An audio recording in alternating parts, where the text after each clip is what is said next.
On behalf of the Ardcora of the Workers' Party, I'd like to welcome you all to Bodenstown 2023. Bodenstown was the birthplace of Wolfe Tone, and we assemble today to honour the man and his ideals, the ideals of the United Irishmen and the French Revolution. Their great struggle has inspired generations. The first great people's assault on economic oppression. We continue the struggle today as socialists, and as Tone battled sectarianism in his day, we also do so today. We therefore salute the Workers' Party candidates who stood in the local elections, keeping the socialist and anti-sectarian flag flying amidst the backward tribalism of both sides. I was contacted by Ted Tynan, President of the Workers' Party, one, to make apologies for him being unable to be here today, and especially he insisted to make mention of the important work done in contesting the elections in Northern Ireland, and our thanks to our comrades in the North for their commitment under such difficult circumstances. Also, it is with sadness we assemble today, with the loss of one of our greatest and most stalwart of comrades, Francie Donnelly. We extend condolences to Marion and the Donnelly family. Francie was a Republican and a socialist, and throughout his life always strongly asserted his principles. Francie was fearless, and he stood up to the sectarians on both sides, including the bullies who at times laid siege to his family home. Those are the bullies who call themselves Republican and degrade the name of republicanism. Marion, I'm told, sends her greetings to us today, and she says, to apologise for not being here, and wishes us every success for our Bodenstown today. We stand firmly on the side of workers who are fighting to improve wages and conditions in a capitalist world of privatisation and greed. We stand with the workers who struggle against the undermining of essential services such as health. We stand for the unity of workers in the only battle worth fighting for, the advancement of humanity in the midst of the savagery and carnage of capitalism. I would now like to introduce you to the main speaker today, Lily Kerr.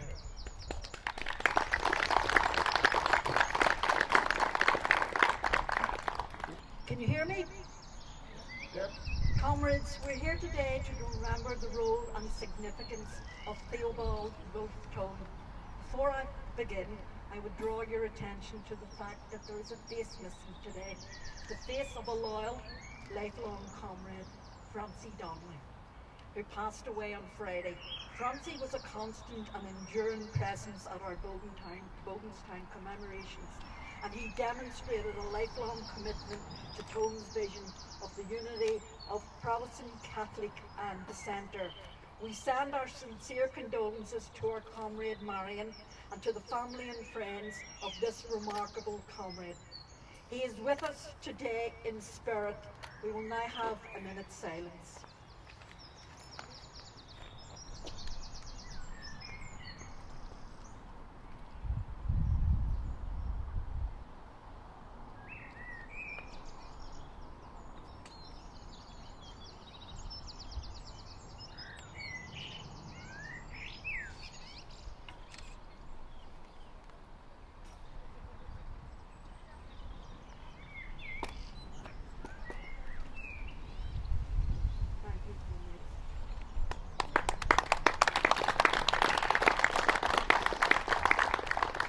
Soar high, Francie, and rest in power. This year marks the 260th anniversary of the birth of Tone and 225 years since the United Irishmen's attempted revolution and Tone's death. It is fitting at this time to acknowledge his remarkable revolutionary life and struggles. Tone was truly an internationalist, and given the growth of the bourgeoisie nationalism in Ireland and abroad, it is proper to consider Tone the internationalist. In recent weeks, our party put forward 7 candidates in the local government elections in Northern Ireland.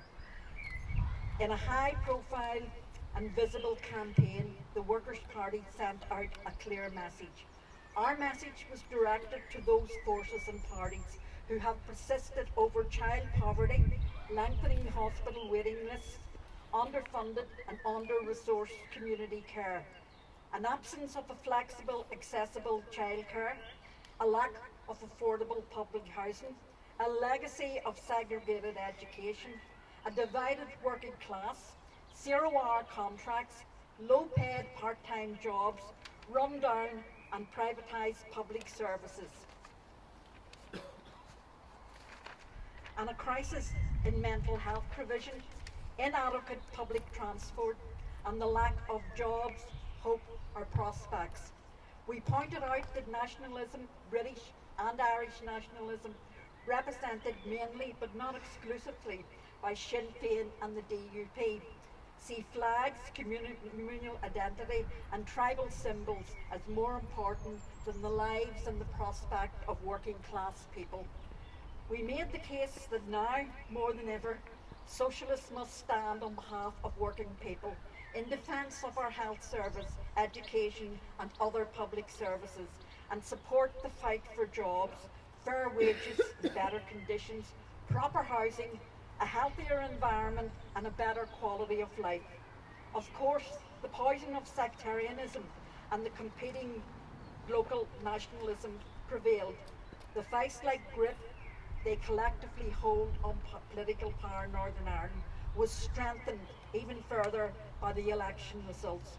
Well over 50% of first preference votes went to either Sinn Féin or the DUP. The losers were the working class and those who want to end sectarian division, segregated education, segregated housing and tribal politics. This is no mere accident of history. It is true that religion became a defining element in local nationalism with a deeply conservative core and permeated with romantic symbolism, sectarianism in Northern Ireland. It's stitched into the fabric of competing nationalist aspirations. Life is viewed as a zero-sum game, where a perceived gain for one is seen as an automatic loss for the other. This is the inward-looking, narrow, unimaginative, toxic narrative of the so-called two communities, nationalism's political cul-de-sac. In the Republic, we have also recently witnessed the vile toxic pollutant of nationalism through the growth of the extreme right. Nationalism always implies a boundary between those who are perceived to belong to the nation and those who are excluded from membership. Migrants and refugees are vilified, excluded, and subjected to threats, harassment, intimidation, and physical violence. And it is not only migrants and refugees who are subjected to these odious acts. Irish citizens are subjected to hate speech, discrimination, racial and ethnic abuse. The language of the extreme right in Ireland displays a xenophobia, hate-based nationalism. Slogans like "Ireland belongs to the Irish" and racist rhetoric around immigration, coupled with the false arguments that immigration will supplant and replace the Irish people and nation, are devised to inflame and divide. While yet small, these elements pose a threat, and the Workers' Party has used every opportunity to confront and oppose them.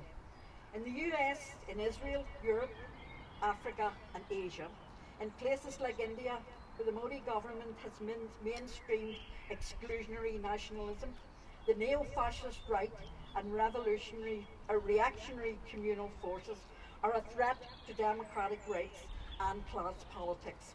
These forces seek to divide workers on the basis of race, ethnicity, religion, and in many cases openly call for genocidal attacks on those they perceive to be their enemies. At least we think of Ireland as some form of noble exception. Remember that National Catholic Ireland backed fascism in Spain, and that its followers of Tone, who travelled to Spain to fight with the International Brigade to defend the Spanish Republic. Those brigadiers, including Paddy McAllister, a member of the Workers' Party, stood in the revolutionary international tradition of Wolfe Tone.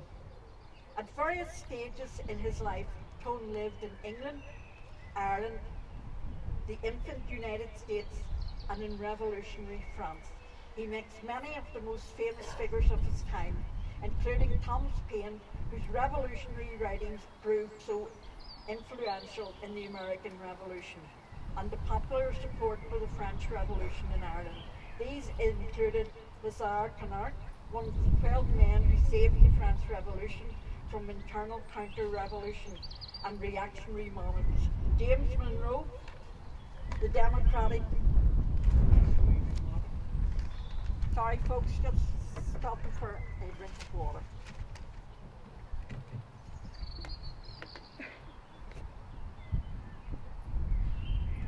The American ambassador to France and future US president, and leading generals of the French Revolution, such as Lazare and Napoleon Bonaparte.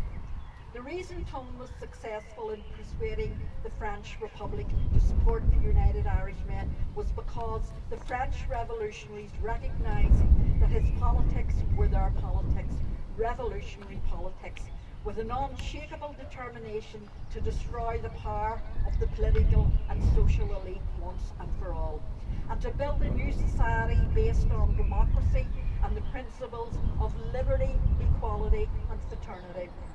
Tone himself had no doubt that the revolutionary struggle of the United Irishmen were part of a broader international struggle. Reflecting upon the political change in Ireland following 1789, he noted, "The French Revolution became the test of every man's political creed. Ireland became divided into two great parties, the aristocrats and the democrats." Tone understood instinctively that the struggle for an Irish revolution was an international struggle. Moreover, he made clear that revolution was a class struggle, relying on that enormous and respectable class of the community, the men of no property. But Tone's class politics went much further than that. In both the United States and the Belgian Republic, the sister Republic of France, established in the Netherlands, he criticised the aristocracy of merchants that sought to dominate society, as had the traditional aristocracy. Liberty, he said, must destroy aristocracy under every possible modification or surrender to her existence. To defeat aristocracy, native and foreign, requires the efforts of a united people. This is one of the major contributions of Tone and the United Irishmen to politics, and it remains as true today as it was then. The unity of Protestant, Catholic and dissenter was the solution then to the political, economic and social oppression of the Irish people, the vast majority exploited by the elite and various means. It remains the solution now. Class unity remains the anchor to our revolutionary politics. The Tone that we come here today to remember is the complete Tone, not a partial or falsified Tone. It is the Tone that the advocate of liberation of the people from oppressors, wherever political, social or religious. It is the Tone, the revolutionary and the internationalist. Tone and the United Irishmen waged a heroic but failed revolutionary struggle. They left an inspirational example. After a promising start, they faced severe difficulties under pressure from the state and all the various revolutionary forces in Ireland. From the aristocracy to the churches, the United Irishmen were banned. Some, like William Brennan, gave up. Tone, Thomas Russell, Samuel Nelson and other revolutionaries refused to give up. They continued their struggle, adjusted their strategy, sought to mobilise the people and the forces of international revolution, and they came close to achieving their goal. Following the failure of the 1798 and the 1803, the organised expression of the United Irishmen's revolutionary politics all but disappeared. It took half a century for a new revolutionary organisation to emerge. If we look at the activities of people like Jemmy Hope or Mary Ann McCracken, they continued to support progressive political causes like emancipation, opposing slavery, and charitable work among the poor in a society that treated them with contempt. This was admirable, but looked at objectively insufficient. What we would today call reformist politics, single-issue campaigns, and charity work can never deliver the revolutionary change needed to transform our society, to deliver power to the working people, to eradicate poverty and sectarianism, to save the earth from the catastrophic climate change and build the socialist alternative. For that, a dedicated vanguard of the working class is essential. There is another lesson we can learn from Tone and the United Irishmen. The need is not only sustained, but constantly renew and build an organisation dedicated to political struggle and taking state power. As we gather here today, the ruling parties of the Irish state plan the destruction of Irish neutrality, the attack on the Triple Lock, the commitment to the creation of a 50,000 strong EU first entry force capable of invading other states, the proposal for a massive increase in military expenditure, the continued facilitation of Shannon Airport as a military base, the movement towards aggressive imperialism military alliance of NATO, and all elements of that plan. The Workers' Party will defend Irish neutrality and will oppose every attempt to drag this country into imperial alliances. We condemn Sinn Féin's abandonment of its earlier pledges to withdraw from PESCO and from NATO's Partnership for Peace. For us, this is no surprise. The party which lauded the recent visit of US President Joe Biden, which highlighted its close links with the opportunists of pro-NATO Syriza party in Greece, will follow the path dictated by capitalism. For the Workers' Party, our position remains clear. The struggle continues for class politics, workers' unity, proletarian international socialism. Thank you, comrades.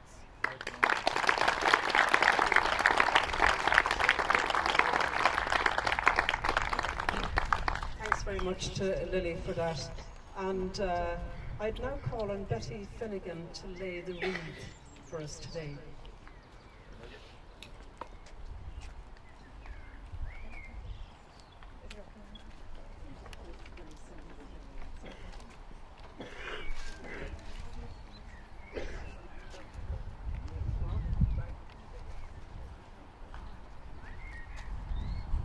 Thanks very much, Betty.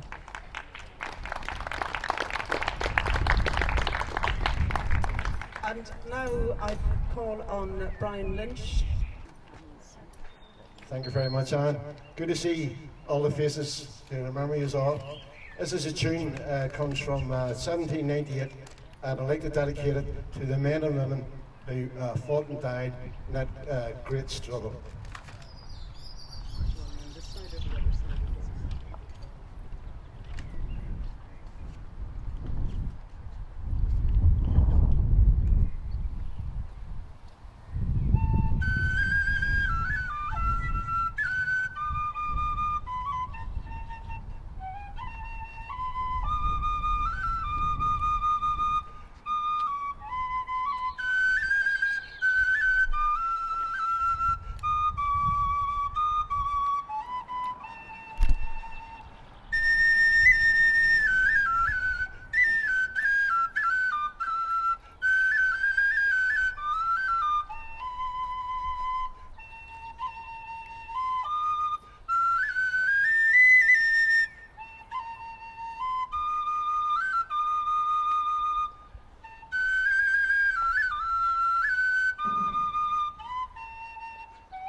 Thank you. Thanks, Brian. That was really lovely.